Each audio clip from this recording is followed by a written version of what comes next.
即係點樣為之叫做窮忙咧？其實就係冇目的咁樣去生活咯，就係翻工放工食飯，跟住收工瞓覺咁樣咯，咁就一停咁樣 loop，而冇去追求自己人生一啲方向性嘅嘢咯。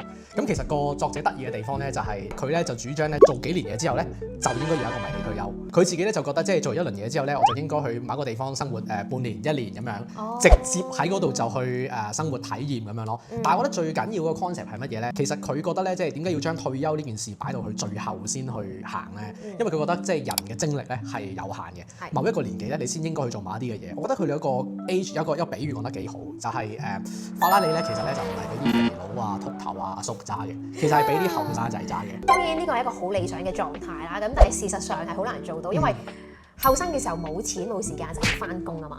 咁所以佢咧就即係自己諗方法，點樣去揾方法咧？就係佢覺得我要揾一樣嘢，就係我唔要喺坐死喺一個地方先揾到錢嘅。我要係喺任何地方都工作到嘅。咁呢個咧就係佢嘅目標啦。